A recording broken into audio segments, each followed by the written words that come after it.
Hello, and welcome back to the Diogenes Podcast. I'm your host, Christopher Willingham, and together we will chew our way through Wokistan in search of an honest man, or woman, or they, them. I'm just kidding. There's nothing honest about any of that. Remember, if you enjoy the content on the Diogenes Podcast, please subscribe and tell your friends to join the pack.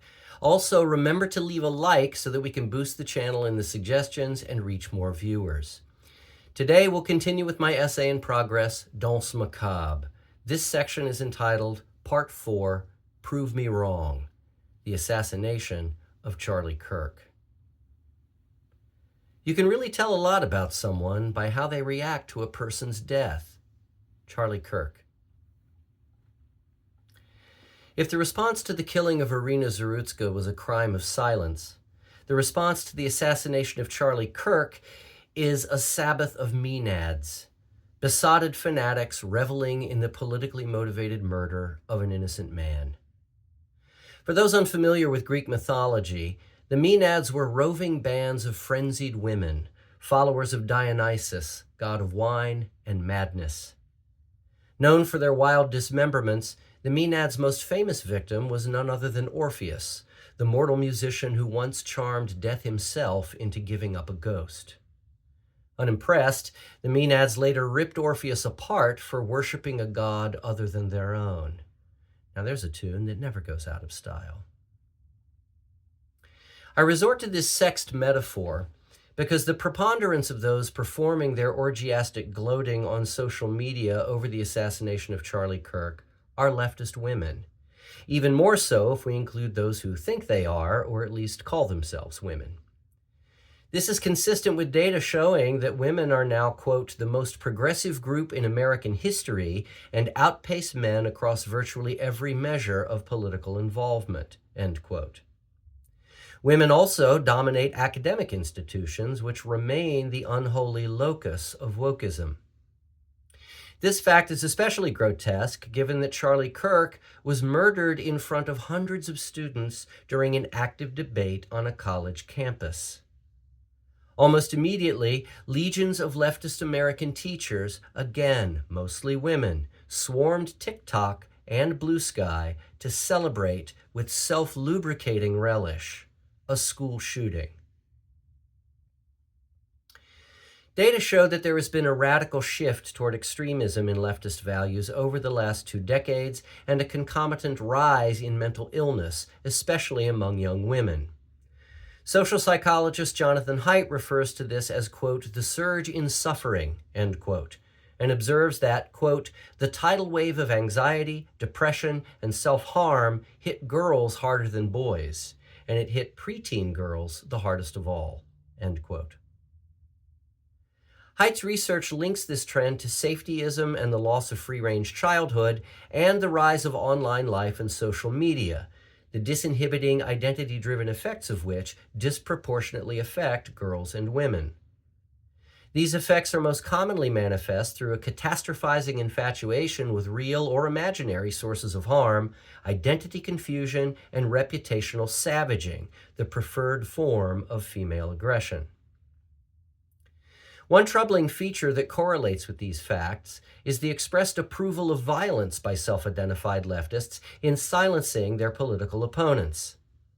According to data collected by the nonpartisan free speech group FIRE, the Foundation for Individual Rights and Expression, student acceptance of violence as a response to speech has increased by an alarming 80% from 2020 to 2025. While all political boats have been lifted on the internecine tide of political rancor, the ideological rise is greatest on the left, which was already an outlier. Quote, those students furthest to the left have been most accepting of violence for as long as we've asked the question. That includes very liberal and democratic socialist students, end quote. And not just the students.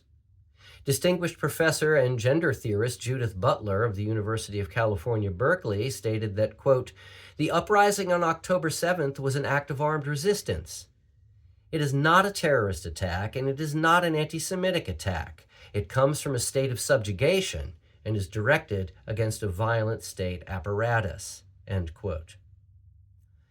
As confused about villain and victim as she is about sex and gender, Butler exemplifies the leftist justification of mass murder as long as a designated oppressor is the target. This perverse display of negative emotionality is consistent with cluster B personality disorders, especially borderline personality disorder.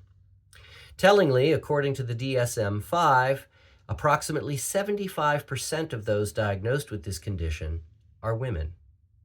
And according to a recent large-scale study, cluster B disorders, especially narcissistic personality disorder, NPD, and borderline personality disorder, BPD, are on the rise, especially among college students, but with the steepest and most significant increases in frequency among females.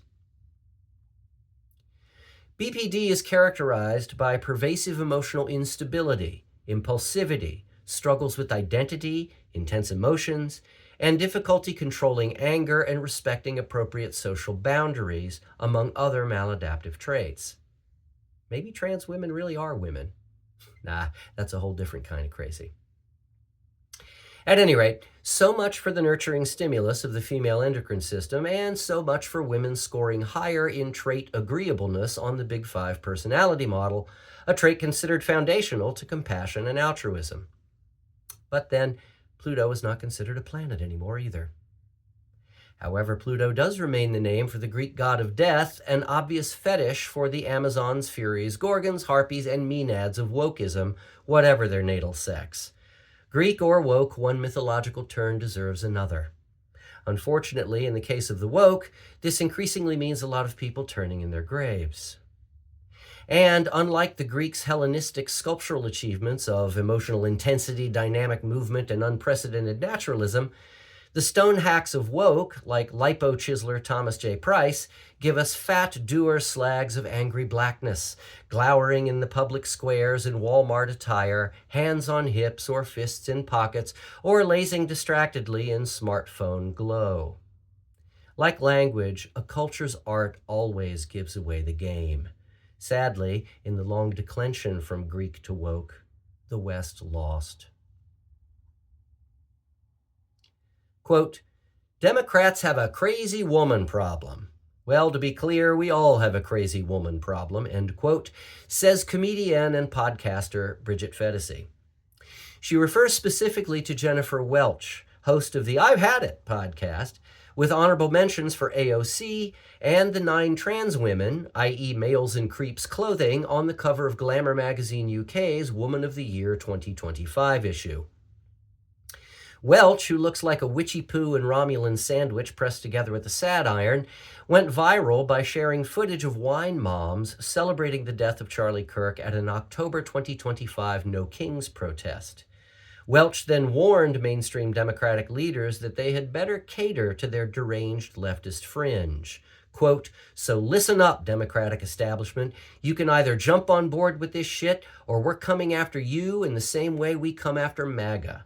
Kudos to Bernie, to AOC, to Zoran, and to that woman out somewhere in the middle of America saying, fuck Charlie Kirk, he was a racist, he was a piece of shit.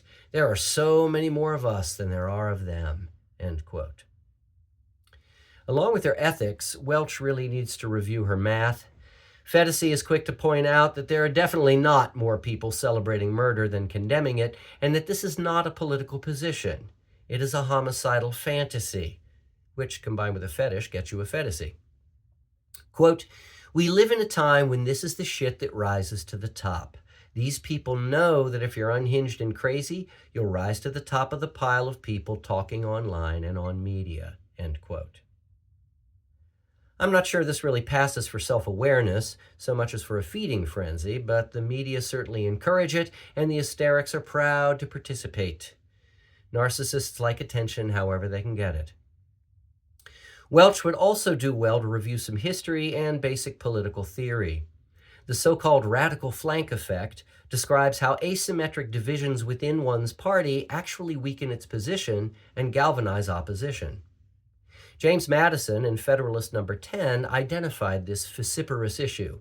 Quote, by a faction, I understand a number of citizens, whether amounting to a majority or a minority of a whole, who are united and actuated by some common impulse of passion or of interest, adverse to the rights of other citizens or to the permanent and aggregate interests of the community, end quote.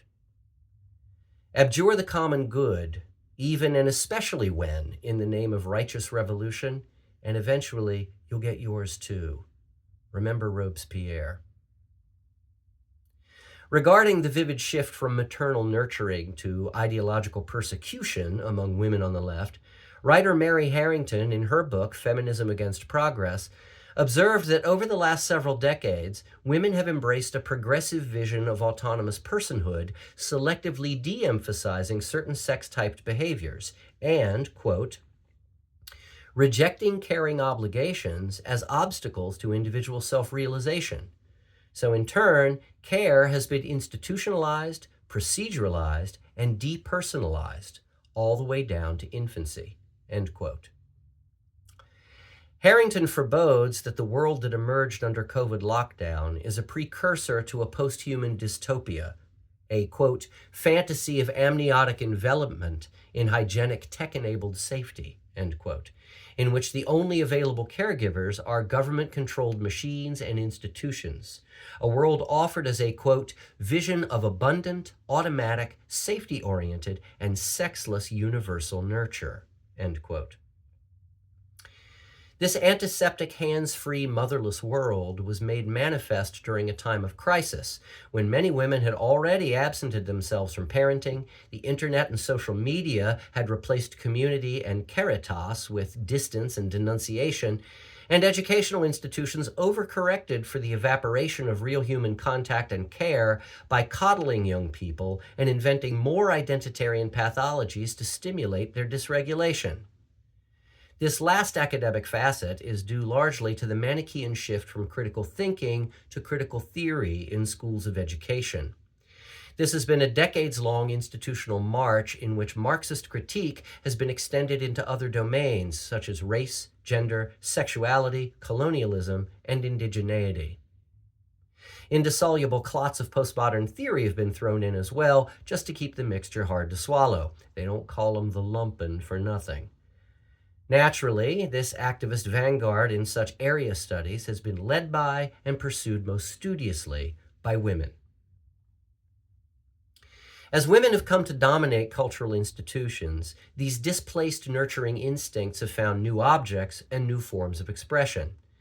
This is perhaps most vividly apparent in the renorming and feminization of education in the U.S. By 2023, 75% of Ivy League presidents were female, along with 66% of all college administrators, and with 58% of undergraduate degrees being awarded to women. Writer Heather McDonald is not so sanguine about this consequential cultural shift, observing, quote, female students and administrators often exist in a codependent relationship, united by the concepts of victim identity and trauma. The more females' ranks increase, the more we hear about a mass nervous breakdown on campus, end quote. MacDonald sees this as a result of a shift from trait systemization to trait empathization in the academy. These traits represent clusters of beliefs, values, and psychological priorities that shape individual behavior and institutional operations. Systemization prioritizes rationality and order, meritocratic hierarchy and productive competition, and is about skills and abilities. Empathization prioritizes compassion and safety and is about feelings and identities.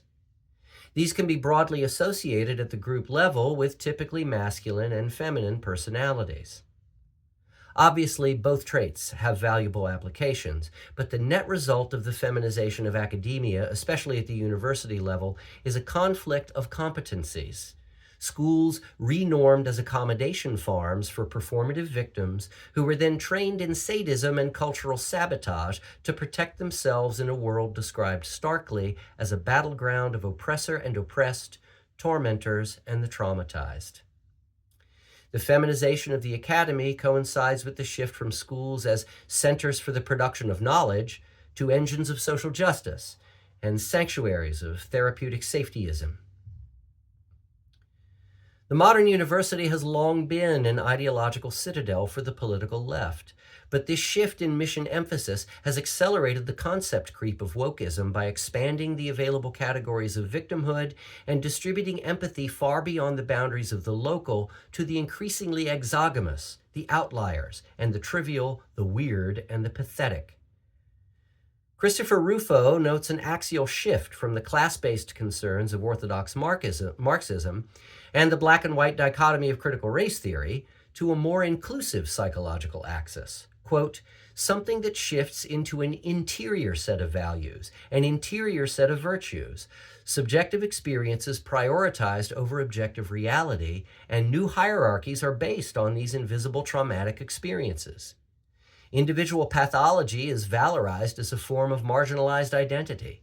All of a sudden, individual problems, personality disorders, even something like obesity, are elevated into marginalized identities that provide the moral center of these new victim narratives. End quote.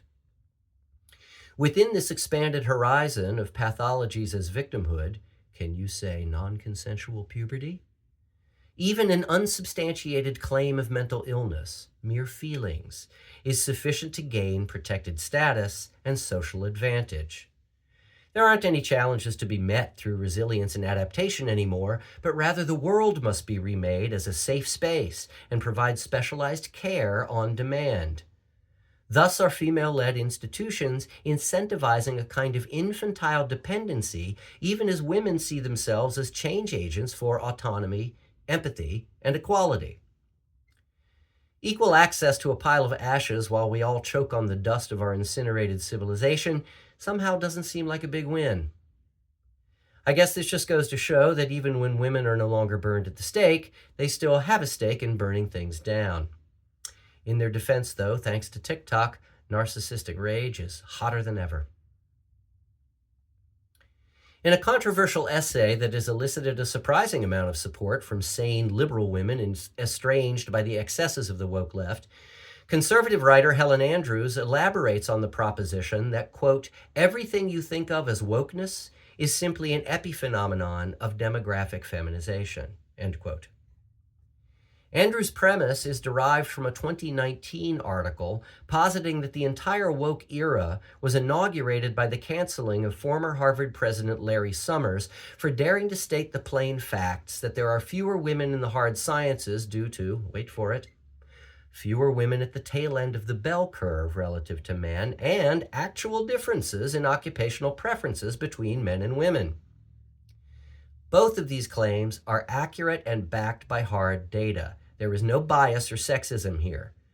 Males are more variable than females, and they are more likely to be represented in the tails of the distribution. This means that there will be more male morons as well as more male geniuses. Obviously, as a function of overlapping bell curves, there are a great many brilliant women in the world. I reference several in this essay, and some of them choose science careers and make significant contributions. Unfortunately, at the science conference where Summers spoke, some women in attendance chose to respond emotionally with spite rather than rationally with evidence, which is decidedly unscientific. Eventually, Summers was compelled to resign from Harvard, just as James Damore was fired from Google several years later for daring to challenge the company's ideological missionaria protectivia by sending a memo stating that it is extreme to ascribe all disparities to oppression and authoritarian to attempt to correct disparate outcomes through reverse discrimination. Damore also claimed, again correctly, that men and women have different interests and that women tend to score higher in neuroticism, which can affect the workplace. Case in point, Google's female VP of diversity gave lip service to openness and viewpoint inclusion, but concluded that Damore had violated anti-discrimination policies and must be terminated because he made women feel unsafe by pointing out obvious truths. Helen Andrews contends that such cancellations are the quintessence of feminine social control. Whisper campaigns, deplatforming, and reputational destruction are sexed strategies employed by women to take out opponents and competition. In the case of Larry Summers, whose remarks were made informally and off the record, or so he thought, at a science conference, several women broke the rules and leaked his comments out of context to a reporter, ultimately resulting in Harvard voting no confidence in his presidency and necessitating his resignation. Quote, "These women were able to take down one of the most powerful men in America without ever really offering any evidence or even any argument that he was wrong.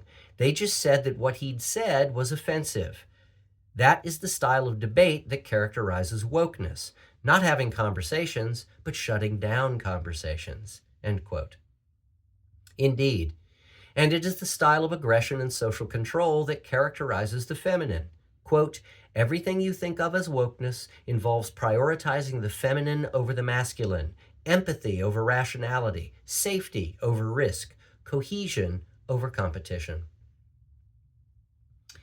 As mentioned above, women do score higher than men on average on trait agreeableness, which is foundational to empathy and compassion. The dark side of this trait in an institutional setting is that it becomes a demand for conformity. All must agree or face the consequences. Quote, "Female group dynamics favor consensus and cooperation." End quote. Andrews notes, "But when conflict inevitably appears, women, quote, covertly undermine or ostracize their enemies." End quote. And increasingly, as seen with Donald Trump and Charlie Kirk, they howl for their blood. Andrews suggests that the threat posed by wokeness and the cultural feminization varies in scale depending upon the domain.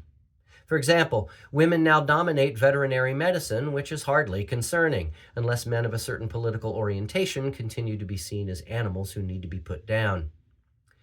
She does, however, caution that ongoing renorming may have catastrophic effects.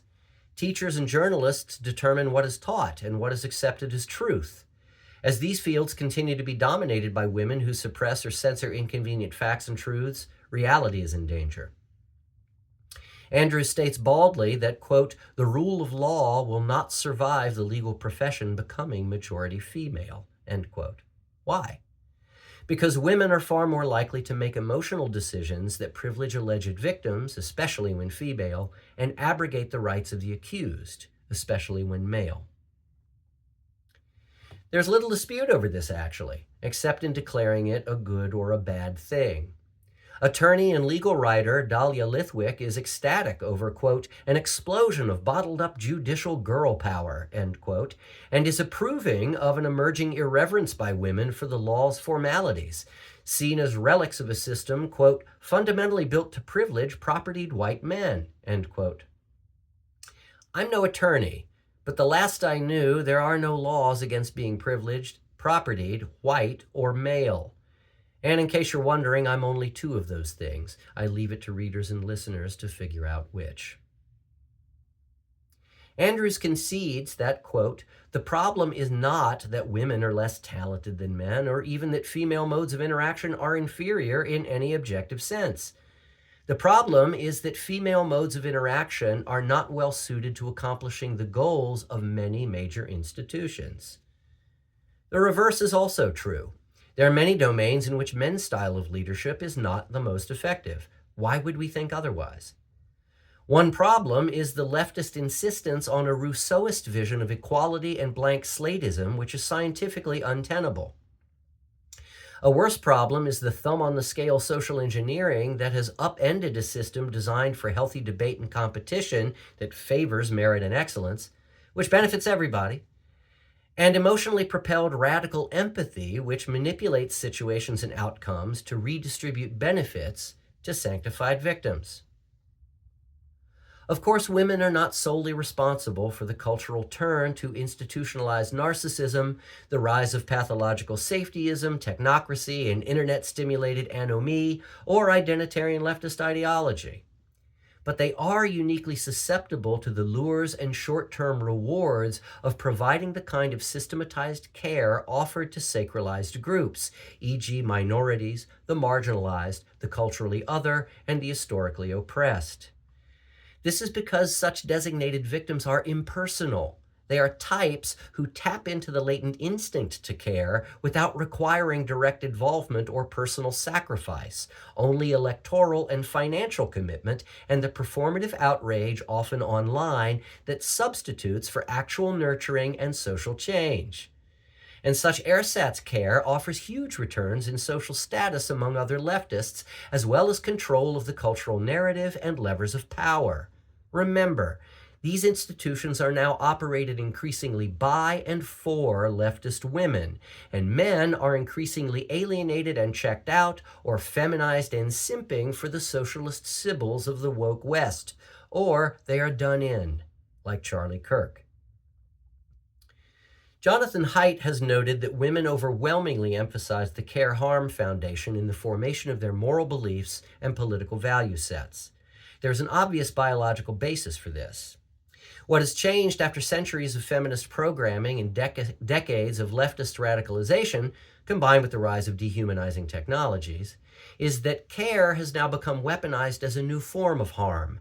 It is strategically withheld from those deemed privileged or oppressive and over-applied to those outside the appropriate nurturing circle of family, friends, local community, and countrymen.